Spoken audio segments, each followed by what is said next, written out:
ලෝකේ අභ්‍යන්තරයේ සුවපත් කර ගැනීම පිළිබඳ ගොඩාක් කාරණා අපට අහන්න ලැබෙන්නේ නැහැ. ඒතර අභ්‍යන්තරයේ සුවපත් කරගන්නේ කොහොමද කියලා ගොඩක් දෙනෙකුට තේරෙන්නේ නැහැ. අභ්‍යන්තරයේ කරන වැඩපිළිවෙල වෙනුවට ගොඩාක් වෙලාවට එළියේ වැඩ ටිකක් තමයි මිනිස්සු කර කර ඉන්නේ. දැන් බුදුරජාණන් වහන්සේ අපට වදාළේ ඇතුළ සුවපත් කරගන්න කියලා. නමුත් බහුතරයක් දෙනා කර කර ඉන්නේ එළියේ වැඩක්. පරිබාහිර කාර්යයක්. පරිබාහිර දෙයක් තමයි ලෝකේ ගොඩක් දෙනෙක් කර කර ඉන්නේ. නමුත් අපට බුදුරජාණන් වහන්සේ අනුදැන වදාලා තමන්ගේ ආධ්‍යාත්මය සුවපත් කරගන්න වැඩපිළිවෙලකට එකතු වෙන්න කියලා. ආධ්‍යාත්මය සුවපත් කරගන්න වැඩපිළිවෙලකට එකතු වන ශ්‍රාවකයෙකුට බුදුරජාණන් වහන්සේ විසින් අනුදැන වදාළේ කුමක්ද? බුදුරජාණන් වහන්සේ පැහැදිලි කළේ කුමක්ද? බුදුරජාණන් වහන්සේ මතු කළේ කුමක්ද? ඒක ගොඩාක් අමාරු එකක් නෙමෙයි. ක්‍රමානුකූලව තමන්ගේ ඇතුළ තම තමන්ට කියව ගණ්ඩයි තියෙන්නේ. දැන් බුදුරජාණන් වහන්සේ අපට අනුදැන වදාලා මහණෙනි තමන්ගේ ඇතුළ කියවා ගැනීම පිණිස ප්‍රතිපදාවකට වැඩපිළිවෙලකට එකතු වෙන්න කියලා. ඇතුළ කියවා ගැනීම පිණිස. එතකොට ඇතුළ කියවා ගැනීම පිණිස වැඩපිළිවෙල තමයි ඔය සතිපට්ඨානය කියලා අපි කියන්නේ. සිහිය පිටවා ගන්නවා. ඒ සතිපට්ඨානය කියන කාරණේ ඇති කරගන්නත් పూర్වෙන් ඇති වෙනවා තත්ත්වයක්. ඒකට අපි කියනවා යෝනිසෝ මනසිකාරය කියලා. නුවණින් විමසීම. මේ සමස්තයක් විදියට මූලික වශයෙන් පුද්ගලයාගේ අවබෝධයේ මතුවෙන්නේ යෝනිසෝ මනසිකාරයත් එක්ක. ඒක හරියට ඉර පායන්ට කලින් අරුණෝදය නැගෙනවා වගේ. දැන් ඉර පායන්ට කලින් අරුණෝදය කියලා එකක් පහළ වෙනවනේ. අරුණෝදය කියන්නේ ඉර පායන්ට ලෑස්ති වෙනකොට අහස රතු පාට වෙන්නේ. අන්නේ රතු පාට වෙන එකට තමයි අරුණෝදය කියන්නේ. අහස රතු පාට වෙන එකට. ඉර පායන්ට කලින් අරුණෝදය නැගෙනවා. ඒක සාමාන්‍යයෙන් අහසේ වෙන දෙයක්. එතකොට අරුණෝදේ නැගුණාම අරුණෝදේ නැගින එකක් කියවෙනවා. මොකද්ද? දැන් ඉර පායන්න ලෑස්ති කියලා. ඉර පායන්න සූදානම් කියන එක. එතකොට අරුණෝදේ නැගිනවත් එක්කම කියවෙන පණිවිඩය තමයි ඉර පායන්න ලෑස්ති බව. බුදුරජාණන් වහන්සේ අපට අනුදැන වදාලා භාග්‍යවතුන් වහන්සේ අපට තේරුම් කළා හරියට මේ ඉරපායන්ට කලින් අරුණෝදය නැගෙනවා වගේ තමයි අවබෝධයට කලින් පුද්ගලයා තුළ ගොඩ නැගෙන යෝනිසෝ මනසිකාරය. එහෙනම් සමස්තයක් බුද්ධියට බුදුරජාණන් වහන්සේගේ ශ්‍රාවකයාගේ තහවුරු වීම ස්ථාවරත්වයේ ගොඩ නැගෙන්නේ යෝනිසෝ මනසිකාරය මත. සම්පූර්ණ බුද්ධ ශාසනයේ තියෙන යෝනිසෝ මනසිකාරය මත. එහෙනම් දැන් අපි ඔය කරන වැඩ ඔක්කොම අමතක කරලා කියන්නේ මේ අයිම්ම කරලා කියන එක නෙමෙයි. ටිකක් පැත්තකින් තියලා තම තමන්ගේ ඇතුලේ යෝනිසෝ මනසිකාරය පටන් ගන්න ඕන. ඒ කියන්නේ නුවණින් විමසීම ආරම්භ කරන්න ඕන. දැන් අපිට නුවණින් විමසීම නැහැ. අපි කරන්නේ බෝධි පූජා තියෙන එක. අපි කරන්නේ බුද්ධ පූජා තියෙන එක. අපි කරන්නේ වත්පිළිවෙත් කරන එක. අපි කරන්නේ පරිබාහිර වැඩ. හැබැයි අපට බුදුරජාණන් වහන්සේ වදාලා කුමක්ද? යෝනිසෝ මනසිකාරය තමයි අවබෝධයේ పూర్ව නිමිත්ත. පෙර ලකුණ. අවබෝධයට පත්වීමේ පූර්ණ නිමිත්ත තමයි මොකක්ද? යෝනිසෝ මනසිකාරය. නුවණින් විමසීම. එතකොට මේ නුවණින් විමසීම කියන එක පුද්ගලයෙකුට ඉතාම වැදගත් දෙයක් පින්වත්නි. මේ සම්පූර්ණ බුද්ධ ශාසනයේ රඳා පවතින්නේ නුවණින් විමසීම මත. නුවණින් විමසීම මත. එතකොට මේ නුවණින් විමසන්නේ නැති ශ්‍රාවකයෙකුට මේ ධර්මයේ ප්‍රායෝගික ප්‍රතිඵලයේ පැත්තට යන්න බෑ. ප්‍රායෝගික ප්‍රතිඵලේ කරා එකතු වෙන්න බෑ. නුවණින් විමසන්නේ නැති පුද්ගලයෙකුට. ඒ නිසා මම ඔබට කියන්නේ දැන් ඔය බුද්ධ පූජා, බෝධි පූජාවත් පිළිවෙත් ඒ ඔක්කොම කරන ගමන් පටන් ගන්න නුවණින් විමසන්න. તો නුවණින් විමසනකොට තමාව කියව ගන්න පුළුවන්. තමාව කියව ගන්න පුළුවන්. ඒ තමන්ව කියව ගන්නේ නැතුව පරිබාහිර වැඩවල යෙදිලා ඉන්න එක අපේ ක්‍රමය නෙමෙයි. ඒකට මම ලස්සන උදාහරණයක් කියන්නම්. බුද්ධ කාලේ හිටියා එක හාමුදුරුවෝ කෙනෙක්. ඒ හාමුදුරුවෝ අතු ගානවා. හොඳට අතු ගානවා. උදේටත් අතු ගානවා. දවල්ටත් අතු ගානවා. හවසට එහාන හරි කැමැති අතු ගාන්න. මිදුල අතු ගාන්න. ඉතින් මේ සානසක වැඩිම අතු ගාන එක. උදේ හවසට හොඳට අතුපතු ගගාම මේ ස්වාමීන් වහන්සේ කාලේ ගෙවනවා.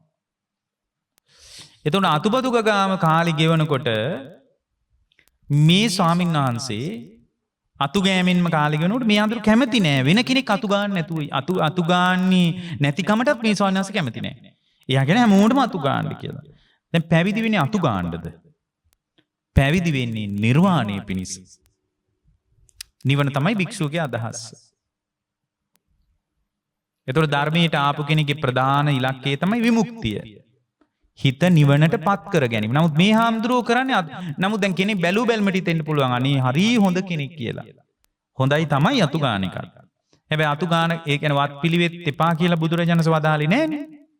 අපිට කෝ වත කරන්න කියලා. ආරාමිකට ගියාම ආරාමේ නිකන් ඉන්න එපා කිව්වා. වත් පිළිවෙත් කරන්න කිව්වා. ඒවට එක එක වත් තියෙනවා. ආගන්තුක වත, ගමික වත, වැසිකිලි කැසිකිලි වලට වෙනම වතක් තියෙනවා. ඔය විදියට පින්වත්නි ගොඩාක් වත් පිළිවෙත් තියෙනවා. නමුත් මේ ස්වාමීන් වහන්සේ අතු ගාන එක විතරයි කළේ. දවසක් මෙතන වැඩ හිටියා රේවත මහරහතන් වහන්සේ. උන්වහන්සේ රහත් වෙලා. හැබැයි මෙතන කවුරුවත් දන්නේ නැහැ රහත් වෙච්ච බව. මේ අතු ගාන හඳුරු කොහොමවත් දන්නේ නැහැ. උන්වහන්සේ මහරහතන් වහන්සේ නම. රේවත මහරහතන් වහන්සේ වැඩ ඉන්නවා. රේවත මහරහතන් වහන්සේ වැඩ ඉන්නවා භාවනාවේ. නිරාමිස නිරෝධ සමාපත්තියට සමවැදලා උන්වහන්සේ වැඩ ඉන්නවා. ඒතර අනහතුරු අතු ගගා හිටියා. මේ අතු ගගා ඉන්න අතර මෙන්න භාවනා කරනවා කෙනෙක් ළඟට ගියා. ගිහින් කිව්වා හොඳට උගුරෙන් පාදලා කිව්වා මේ ඔතන වාඩිලා භාවනා කරන්න එපා. නරකද ටිකක් කොස්සක් අරගෙන ඉදලක් අරගෙන අතු ගෑවොත් එහෙම. අන්න එහෙම කිව්වා. ඒතර රේවත මහරහතන් සෙමීට නේත්‍රා විවර කළා. බැලුවා ස්වාමීන් වහන්සේ නම. නමුත් දැන් උන්වහන්සේ නිකලෙස්. රේවත මහරහතන් වහන්සේ බලනකොට දැක්ක දූවිලි ඇසිවුර පුරාම ඇඟ පුරාම දූවිලි ගෑවිලා මේ හාඳුරුන්ගේ අතු ගාලම කිව්වා පින්වත් ස්වාමීන් වහන්සේ ඔබ වහන්සේ ටිකක් දූවිලි ටික හොදගෙන ඉන්නකෝ. පස්සේ කතා කරමු කිව්වා. ඔබ වහන්සේ ගිහින් ටිකක් මූණත පය ටිකක් සෝදගෙන එන්න. ආවහම අපි කතා කරමු. ආවහම අපිට කතා කරන්න බැරිය කියලා කිව්වා. එහෙම කිව්වාම පින්වත්නි අර රේවත ස්වාමීන් වහන්සේ එහෙම කිව්වම මේ ස්වාමීන් වහන්සේ අර ඉදල එක පැත්තකට විසි කරලා ගියා යන්න. ගිහින් දූවිලි හොදගෙන ආවා. දූවිලි හොදගෙන ආවම කිව්වා ඔබ වහන්සේ මහණුනේ ඇයි? මොකද්ද මහණ වෙනකොට කිව්වේ? මහණ වෙනකොට කියනවා පින්වත්නි සිවුරු කට්ටලේ මේ උපාධ්‍යයන් වහන්සේගේ අතට දීලා කියනවා සබ්බ දුක්ඛ නිස්සරණ නිබ්බාන සච්චි කරණත්තා ඉමං කාසාවන් ගහෙත්වා මේ කසාවත අරගෙන පබ්බාජේත මම්බන්ති මාව පැවිදි කරන්න. මොකටද? නිබ්බාන සච්චි කරණත්තාය නිවන් පිණිස. එතකොට ඒක නේද ඔබ වහන්සේ කිව්වේ? ඔව් කිව්වා.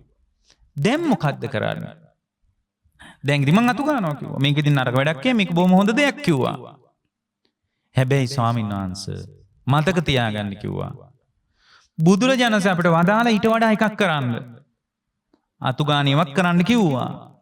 හැබැයි උදේටත් අතු ගාලා දවල්ටත් අතු ගාලා හවසටත් අතු ගාලා අතු ගාම ඉන්න කියලා කිව්වේ නෑ. බුදුරජාණන් වහන්සේ අපට වදාලා ස්කන්ධ ධාතු ආයතන පිළිබඳ අවබෝධය හදාගන්න විදිය. හේතුඵල වශයෙන් විමසන විදිය බුදුරජාණන් අපට වදාලා. පටිච්ච සමුප්පන්න විමසීමේ කුසලතාවයක් හදාගන්න විදිය බුදුරජාණන් වහන්සේ අපට අනුදැන වදාලා. භාග්‍යවතුන් වහන්සේ අපට අනුදැන වදාලා. ඒතර බුදුරජාණන් වහන්සේ අපට අනුදැන වදාළ දේවල් ගොඩක් තියෙනවා. Tamange ඇතුළ නිවා ගැනීම ගැන. දැන් ඔබ වහන්සේ එළිය වැඩක් කර කර ඉන්නවා. ඔය එළිය වැඩෙත් නරකම නෑ. හැබැයි බාහිර දේවල් කර කර හිටියොත් ඒක බුදුරජාණන් වහන්සේ වදාළේ එයා පිරිහෙන කෙනෙක් විදියටයි. ඇතුළේ දෙයක් තියෙනවා. කෙලෙස් සංසිඳුවා ගන්න, කෙලෙස් නිරුද්ධ කරලා දාන්න ඇතුළේ වැඩක් අපිට කරන්න තියෙනවා. ඔබ වහන්සේ ඇතුළේදී නවත්තන්න එපා. මේ ස්කන්ධයන්ගේ ධාතුන්ගේ ආයතනයන්ගේ ස්වභාවය හොඳට විමසන්න. යථාර්ථවාදීව විමසන්න. ගැඹුරින් විමසන්න. හේතුඵල සහිතව කර්ම හැදුනාම ඊට අනුව තමයි ජාතිය පහළ වෙන්නේ, ප්‍රතිසන්දිය. ජාතිය පහළ වෙන්නේ යම් විදියකටද ඊට සාපේක්ෂව තමයි ජරා මරණ දුක. ජාතිපච්චයා ජරා මරණං ශෝක පරිදේව දුක්ඛ දෝමනස් උපායාසං. ජාතිය පදනම් කරගෙන තමයි ජරා මරණ ශෝක පරිදේව දුක් දෝමනස් උපායාස කොම ඇති වෙන්නේ. ජාතියට සාපේක්ෂව. ජාතියට සාපේක්ෂව. එහෙනම් උපාදානේ භයානකයි. හිත තුල හිතින් බැඳෙන එක මොකටවත් බැඳෙන්න එපා. ගෙදර බල්ලෙකුටවත් බැඳෙන්න එපා. මාළුවෙකුටවත් බැඳෙන්න එපා. මොකද මාළුවෙකුට බැඳිලා මාළු ටැංකියම උපදින්න පුළුවන්. ඒක තමයි අවදානම. දැන් අපි මාළු ටැංකිය වල ලස්සනට මාළු දැක්කම හරි ආසාවෙන් ඉන්නව තමයි. ඒකම උපාදානිකට ඒකටම කැම දදා ඒකම නඩත්තු කර කර මාළු ටැංකි සුද්ධ කර කර අලුත් මාළු ගෙනත් දදා හින්දි මැරුණොත් සමහර විට මැරිච්ච මිනිහාගේ විඥානයේ මාළුවෙක්ගෙම බඩේ උපදින්න පුළුවන්. උපාදානයේ තරම් භයානක දෙයක් නැහැ. භයානක අංග 8ක් තියෙනවා. කීයක් තියෙනවද? 8ක් තියෙනවා. ඡන්දය භයානකයි. ඡන්දය කියන්නේ මොකද්ද? කැමැත්ත. දැන් මේ කාලේ තේරෙනවනේ කොච්චර ඡන්දේ භයානකයිද කියලා. ඒ කියන්නේ කැමැත්ත භයානකයි. ඡන්දය. ඊළඟට රාගය භයානකයි. රාගය කියන්නේ ඇලීම. මොකටවත් ඇලුනොත් භයානකයි ඒක. නන්දිය සතුටින් පිළිගන්නවා යන යන තැන. ඇහැට පේන රූප සතුටින් පිළිගන්නවා, කනට ඇහෙන ශබ්ද සතුටින් පිළිගන්නවා. ඒ සතුටින් පිළිගත්තට වැඩක් නැහැ. මොකද සතුටින් පිළි අරගන්න පුළුවන් ලෝකෙක නෙවෙයි අපි ඉන්නේ. අපි ඉන්නේ වෙනස් වෙන ලෝකයක. සතුටින් පිළිගන්න පුළුවන් ලෝකයක නෙමෙයි අපි ඉන්නේ. අපි ඉන්නේ වෙනස් වෙන ලෝකයක. එතකොට ඡන්දය රාගේ නන්දිය භයානකයි. සතුටින් පිළිගන්න බෑ කිසි දෙයක්, උපේක්ෂාවෙන් පිළිගන්න. ඒක තමයි බෞද්ධ චින්තනය. ඡන්දය රාගේ නන්දිය තෘෂ්ණාව භයානකයි. හිතේ ඇති වෙන තණ්හාව තියෙන්නේ භයානකයි. තණ්හාව පැති කීපයකින් ගලනවද? 6කින් ගලනවා. මොනවද මේ තණ්හාවේ 6 පැත්ත? රූප තණ්හා, සද්ද තණ්හා, ගන්ධ තණ්හා, රස තණ්හා, පොට්ටබ්බ තණ්හා, ධම්ම තණ්හා. ඔච්චරයි තණ්හාව. ඔන්න ඔය 6 පැත්තෙන් ඇති වෙන තණ්හාව නිරුද්ධ කළොත් එයා ආයෙ උපදින්නේ නැහැ. බලන්න කොච්චර ලස්සනයිද?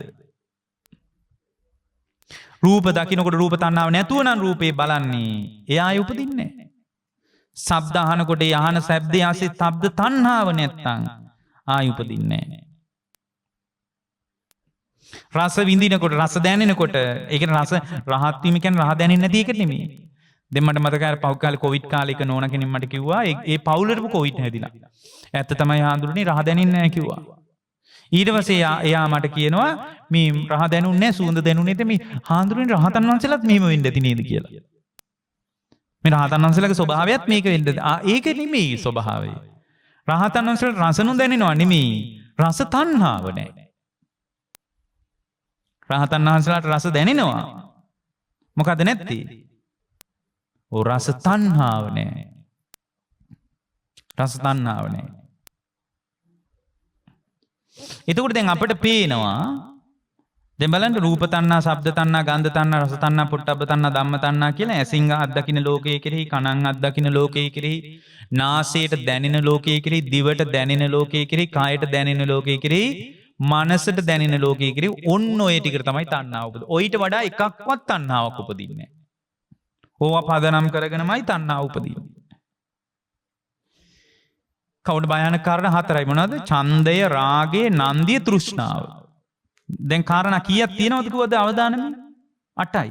ඊළඟ එක මොකක්ද? උපය. උපය. මොකක්ද උපය කියන්නේ? උපය කියන්නේ මම මගේ ආත්මය කියලා පිළිගන්නවා ලෝකේ. ඒකට කියන්නේ උපය. මම මගේ ආත්මය කියලා පිළිගන්නවා. මේ අත්දකින්න ලෝකයේ මේ සිදුවීම් ටිකක් තියෙනවා. ඒක යා මම මගේ ආත්මය කියලා පිළිගන්නවා. ඒ පිළිගන්න තාකල් උපදිනවා. ඒ පිළිගන්නකම් විතරයි උපදින්නේ. එහෙනම් උපය පවතිනකම් විතරයි උපදින්නේ. ඒකට ධර්මයේ කියනවා උපයෝ අවිමුක්තෝ අනුපයෝ විමුක්තෝ. මහණෙනි උපය තිබ්බොත් මිදිලා නැහැ. අනුපයෝ විමුක්තෝ. උපය නැත්තම් මිදෙනවා. කොහෙන්ද මිදෙන්නේ? මුළු විශ්ව ධාතුවෙම මිදෙනවා. මුළු ලෝකෙම මිදෙනවා.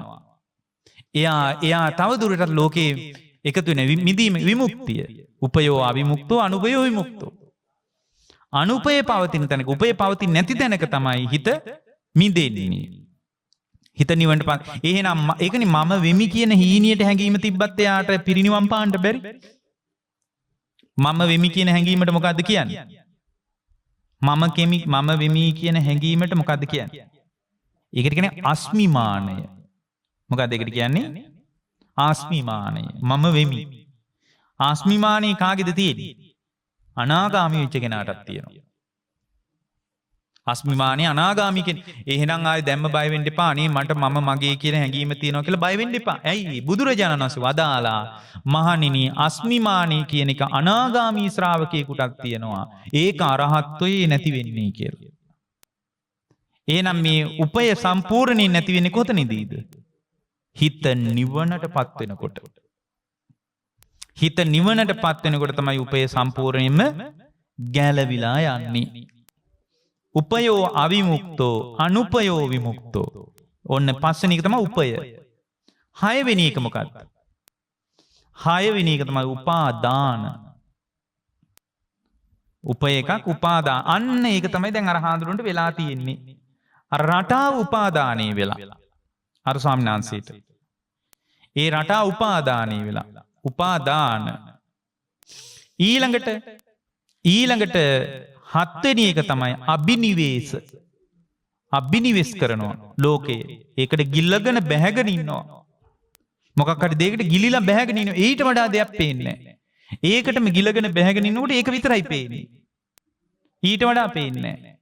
දැන් ලිඳේ ඉන්න මිනිහෙකුට ලින් කටට විතරයි පේන්නේ. එක ලිඳකට බැහැලා ඉන්න ලිඳේ ඉන්න මැඩියෙක් මේ එයාගේ සීමාව ලිඳනේ.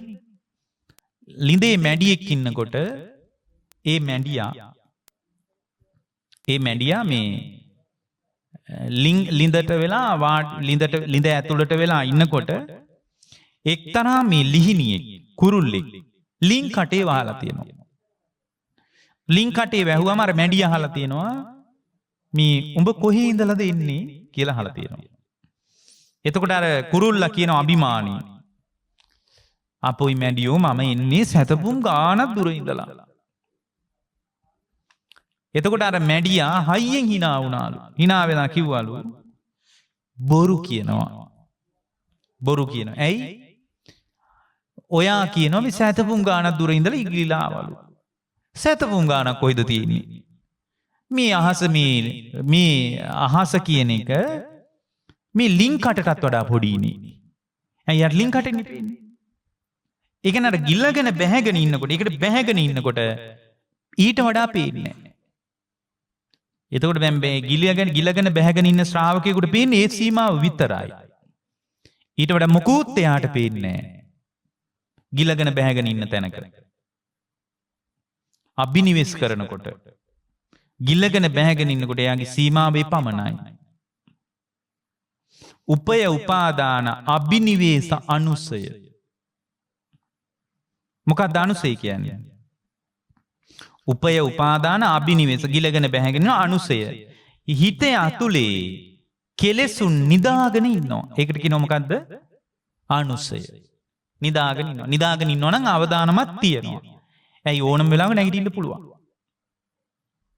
කෙලෙස් නිදාගෙන ඉන්නවා නම් ඕනම වෙලාවක නැගිටින්න පුළුවන්. ඕනම වෙලාවක නැගිටින්න පුළුවන්. එතකොට දැන් කෙලෙස් නිදාගෙන ඉන්න තාක්කල් නැවත නැවත කෙලෙස් නැගී හිටිනවා. උපය උපාදාන අභිනිවේෂ අනුසය. ඡන්දේ රාගේ නන්දිය තෘෂ්ණාව ඔන්න ඔයාට තරම් පුද්ගලයා ඔයාට නැත්තම් එයා උපදින්නේ නැහැ පින්වත්නි. ඔයාට නැති කරගන්න තමයි තව 8ක් බුදුහාරු පැහැදිලි කළේ. මොනවද 8? ආර්ය අෂ්ටාංගික මාර්ගය. උපය උපාදාන අභිනිවේෂ අනුසේ ඡන්දේ රාගේ නන්දිය තෘෂ්ණාව දුරු කරගන්න තමයි ආර්ය අෂ්ටාංගික මාර්ගය කියලා එකක් භාග්‍යවතුන් වහන්සේ අනුදැන වදාළේ. ඒක තමයි බුදුරජාණන් වහන්සේ අනුදැන වදාළේ. දැන් ඊළඟට බලන්න පින්වත්නි. දැන් අර ස්වාමීන් වහන්සේට අර රටාව උපාදානෙ වුණා. මොන රටාවද? අර සකුරා කොළ වලින් හදපු රටාව. ඒ හාඳුරු රෑ නිදියගෙන කල්පනා කරන්නේ හෙට මොකද්ද මවන රටාව? මිනිස්සු එනවනේ හොෝගාල එනවා මිනිස්සු. විශාල පිරිසක් එනවා. මේ හාඳුරුගේ රටාව බලන්න. ඒ කියන්නේ දැන් මිනිස්සු දන්නෙත් නැහැනේ හාඳුරු කෙනෙක්ගේ තත්ත්වය. ඒ නිසා මිනිස්සුන්ට ඒවා හරි ලොකු දේවල්. නමුත් මිනිස්සු දන්නේ නැහැ. දැන් ඒක හරි ලොකු දෙයක් නිසානේ දැන් ස්වාමීන් වහන්සේ නමක් ඡන්දෙ ඉල්ලනකොට ඒ භික්ෂුවටත් කතිරේ ගහන්න උපාසකම්මල කොටසක් ඉන්නවනේ. ඒ කියන්නේ එයා දන්නේ නැහනේ හාඳුරු කවුද කියලා. භික්ෂුව මොන වගේ කෙනෙක්ද කියලා දන්නේ නැහැ. දන්නවනේ ඒක කෙරෙන්නේ නැහනේ පින්නත්. ඒක දන්නේ නැතිකමනේ වෙලා තියෙන්නේ. ඒක දන්නවනම් දන්නවා මේ ස්වාමීන් වහන්සේ නමගේ නිවන අරමුණ. බලයත් එක්ක කොහෙද නිවන පෑහෙන්නේ? බලයත් එක්ක නිවන පෑහෙනවා නම් ඇසල හඳ පායා ඇති රාත්‍රියක බෝධිසත්වෝ බහීද මාලිගාවෙන් එළියට. ඒ කියන්නේ බලයත් එක්ක විමුක්තිය ගෑවිලා යනවා නම් බලයත් එක්ක විමුක්තිය සම්බන්ධයි නම් කවදාවත් බෝධිසත්වයන් වහන්සේ බහීද මාලිගාවෙන් පහළ. යුව රජ කෙනෙක් නේ. සක්විති රජ වෙනවා කියලා නීගි කරලා තිබ්බේ. බහින්නේ නැහැ කවදාවත්. එහෙනම් මේ වැඩේ බලයත් එක්ක නෑ.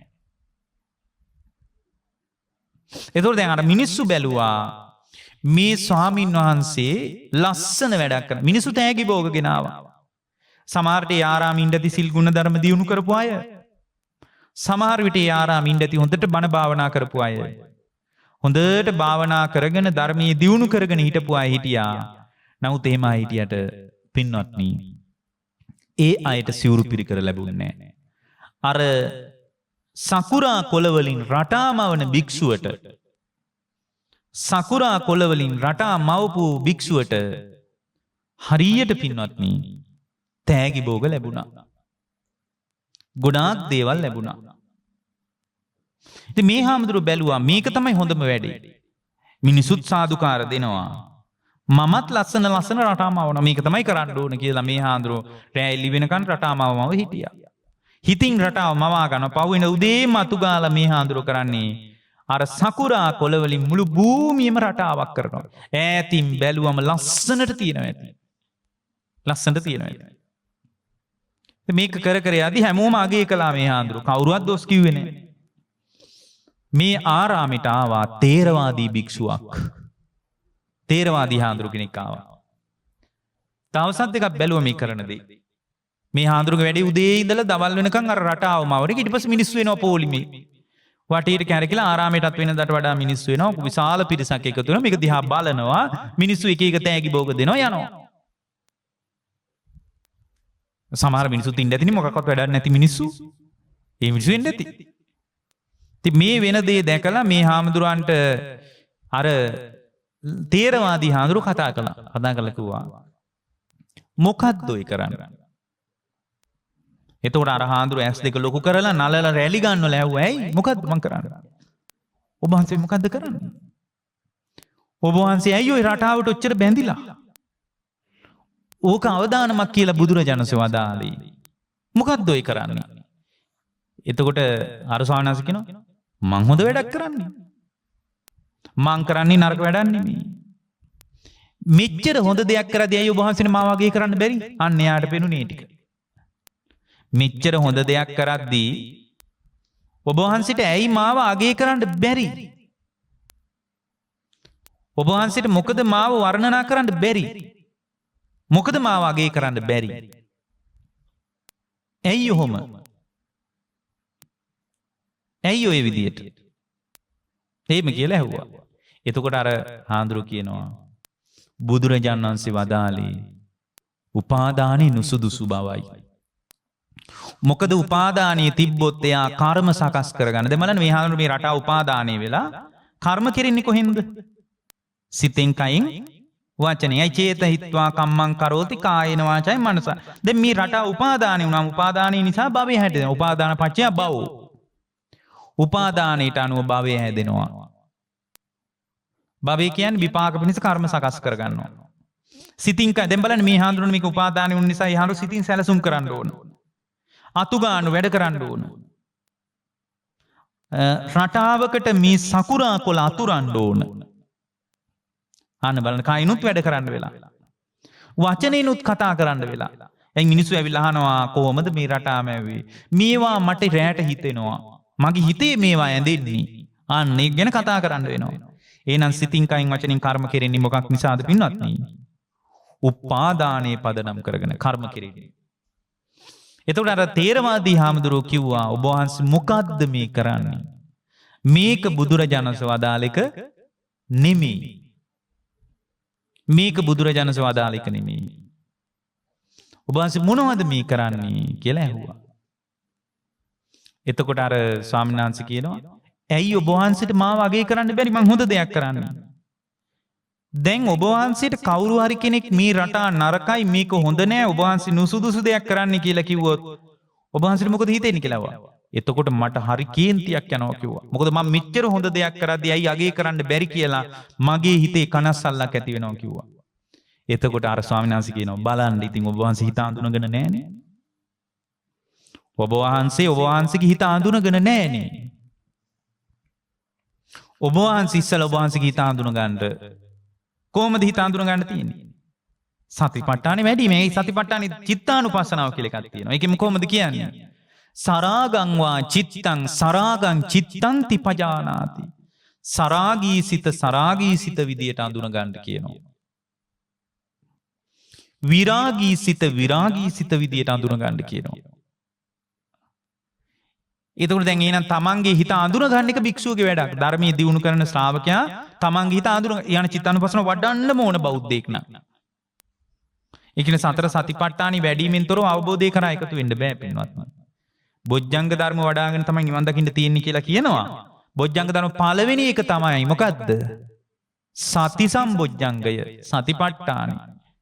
කය පිළිබඳ විඳීම් පිළිබඳව හිත පිළිබඳව හිතේ උපදින ධර්මයන් පිළිබඳව පින්වත්නි පුද්ගලයා තුළ පවතින සතිය තමයි පුද්ගලයා දියුණු කරගන්න ඕන. වෙන මොකක්වත් නෙමෙයි. වෙන මොකක්වත් නෙමෙයි. එහෙනම් පුද්ගලයාට තියෙන්නේ තමාව අඳුන ගන්නයි. තමන්ව අඳුන ගන්න මූලික පියවර තමයි යෝනිසෝ මනසිකාරය. ඊට පස්සේ තමන්ව තමන්ගේ අඳුනගෙන මේ තමන්ව අඳුනගත්ත ලෝකෙන් නික්මෙන්න තියෙන සතිපට්ඨානෙ වැඩි. දැන් අර ස්වාමීන් වහන්සේ තමන්ගේ හිත අඳුනගෙන නෑ රටාව අඳුනගෙන. රටා මව ඉන්නවා තමන්ගේ හිත අඳුනගන්නේ නැතුව පින්නත්. ඒක බුදුරජාණන් වහන්සේගේ ශ්‍රාවකයෙක්ගේ ක්‍රමය නෙමෙයි. සරාගං වා චිත්තං සරාගං චිත්තන්ති පජානාති. සරාගී සිත ඇති වෙනකොට සරාගී සිත බව දැනගන්න ඕන. විරාගී සිත ඇති වෙනකොට විරාගී සිත බව දැනගන්න ඕන. විරාගී සිත බව දැනගන්න ඕන. එතකොට දැන් මේ හිත දැනගන්න බෑ බාහිරට වශී වුණාට පස්සේ. බාහිරට වික්ෂිප්ත වුණාට පස්සේ ඒ බාහිර දේ මත තමයි යා හිත පිහිටවාගෙන. නමුත් බුදුරජාණන් වහන්සේ මතක් කළා ඇතුලේ හිත පිහිටව ගන්න කියලා. අභ්‍යන්තරයේ තුල හිත පිහිටවා ගන්න කියලා.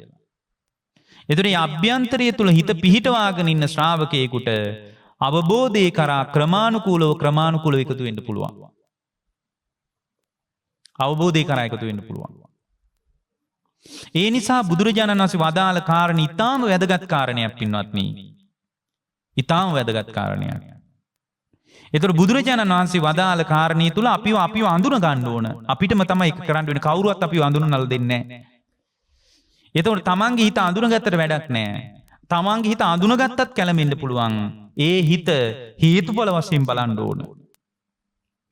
මේ වෙලාවේ යම්කිසි දැන් අර ස්වාමීන් වහන්සේ කියනවා මට මං ගැන හොඳ කියනවනම් මට හිත සැපයක් ඇති වෙනවා. ඇයි මං ගැන බනින්නේ? මං කොච්චර හොඳ දෙයක්ද කරන්නේ? ඇයි මේ වගේ හොඳ දෙයක් මිනිසුන්ට අගය කරන්න බැරි? මේ බඳු හොඳ තත්වයක් ඇයි මිනිහෙකුට වර්ණනා කරන්න බැරි? අගය කරන්න බැරි ඇයි? ඇයි මිනිසුන්ට එහෙම අගය කිරීමකට එකතු වෙන්න බැරි? එතකොට අර ස්වාමීන් වහන්සේ කියනවා ඔබ වහන්සේ ගීත හඳුනගෙන නැහනේ. ආයුෂ්මතුනි හේතුඵල වශයෙන් බලන්නකෝ తত্ত্বය. මොකද්ද? සුඛ වේදනාවක් ඇති වෙනකොට සුඛ වේදනාවක් ඇති වූ බව දැනගන්න කියනවා. අඳුන ගන්න කියනවා. දුක්ඛ වේදනාවක් ඇති වෙනකොට දුක්ඛ වේදනාවක් ඇති වුණ බව දැනගන්න කියනවා. ඒ දැනගත්තට මදි කියනවා. සෝ සුඛා වේදනං ඔන්න ඕක තමයි වැදගත්ම දේ. මොකද්ද? සෝ සුඛා වේදනං වේදියමානෝ සුඛා වේදනං වේදියාමිති පජානාති. සැප වේදනාව ඇති වෙනකොට සැප වේදනාව ඇති වූ බව දැනගන්න කියනවා. පස්සම් පටිච්ච උප්පජ්ජති සෝ සුඛා වේදනං වේදියමානෝ. ස්පර්ශය නිසා සුඛ වේදනාවක් ඇති වුණා කියලා දැනගන්න කියනවා. ස්පර්ශයෙන් නිරුද්ධ වීමෙන් සුඛ වේදනාව නිරුද්ධ වෙන යන බවක් දැනගන්න කියනවා. අන්න බලන්න හේතුඵල වශයෙන් තමන්ගේ தත්ත්වය විමසන්න ඕන. ඒක නැති කෙනෙකුට කවදාවත් අවබෝධය කරා යන්න බෑ. ඒක නැති ශ්‍රාවකයෙකුට කවදාකවත් අවබෝධය කරා එකතු වෙන්න බෑ. ඔන්නෝමයි අවබෝධය කරා යන්න තියෙන්නේ. ওই විදියටයි අවබෝධය කරා එකතු වෙන්න තියෙන්නේ. එතකොට මේ අවබෝධය කරා එකතු වෙන කෙනෙක් පින්වත්නි මේ සියලුම ධර්ම උපදින්නේ කොහොමද කියලා දැනගන්න ඕන. සියලුම ධර්ම උපදින්නේ හිතේ. හිතේ තමයි උපදින්නේ. දැන් අර ස්වාමීන් වහන්සේගේ හිතේ තමයි මේ රටාව උපන්නේ. එතකොට මේ හිතේ නොයෙකුත් ධර්ම උපදිනවා. මොනවද හිතේ උපදින ධර්ම පින්වත්නි? කාමච්ඡන්ද, ව්‍යාපාද, තීන මිද්දත්, උද්ධච්ච කුක්කුජ, විචිකිච්ඡා, බොජ්ජංග ධර්ම, නීවරණ ධර්ම ඔක්කොම හිතේ උපදින්නේ. චතුරාරි සත්‍ය ධර්ම හිතේ උපදින්නේ. නාම රූප ධර්ම හිතේ උපදින්නේ. පංචස්කන්ධ ධර්ම හිතේ ඔක්කොම ධර්ම හිතේ උපදින්නේ. ඔක්කොම ධර්ම උපදින්නේ හිතේ. ඇයි හිතේ මේ ධර්ම උපදින්නේ? මොකක් නිසාද හිතේ මේ ධර්ම උපදින්නේ? හිතේ මේ ධර්ම උපදින්නේ මොකක් නිසාද? මානසිකාර සම්භවා සබ්බේ ධම්මා. මහණෙනි සියලුම ධර්ම උපදින්නේ මානසිකාරය නිසා. සියලුම ධර්ම උපදින්නේ මොකක් නිසාද? මානසික. බලන්නකො පින්වත්නි මේ වෙලාවේ ධර්මයක් උපදිලා තිනවා හිතේ. රාගයට බරත් නැහැ, ද්වේෂයට බරත් නැහැ. ඇයි? ධර්ම මානසිකාරය නිසා. මේ ධර්ම මානසිකාරය නැතුව වෙන පැත්තකට මානසිකාරය යනකොට ඒ පැත්තෙන් ධර්ම උපදිනවා. එළියට යනකොට කවුරු හරි බැන්නොත් ඒ පැත්තට මානසිකාරය යනකොට ඒතකොට යාට හිතේ ව්‍යාපාදේ උපදිනවා. ඔක්කොම උපදින්නේ මානසිකාරය නිසා. ඒ නිසා ඔබ එකක් මතක තියාගන්න මේ දේශනාවේදී මානසිකාරය නිසා සියලු ධර්ම උපදිනවා. මානසිකාර නිරුද්ධ වීමෙන් සියලු ධර්ම නිරුද්ධ වෙනවා. නිරුද්ධ වෙලා යන ධර්ම වලට අපි වටිනාකම් දෙන්න ගිහින් සිතෙන් කයෙන් වචනෙන් අලුතෙන් කර්ම කරනවා. අලුතෙන් කර්ම කෙරුණාම ඒ කර්මයේ කියන ශේස්ත්‍රයේ මත තමයි නැවත නැවත උපදින්නේ. මෙන්න මේ தত্ত্বය ඔබ හොඳට තේරුම් ගන්න. ඒ තේරුම් ගත්ත ශ්‍රාවකයෙක් විදියට නිවීම පිණිස මේ ධර්මයේ පරිහරණය කරන්න. ඔබ හැම දිනාටම චතුරාර්ය සත්‍ය අවබෝධයේ පිණිස මේ දේශනා උපකාර වේවා කියලා අපි දේශනාව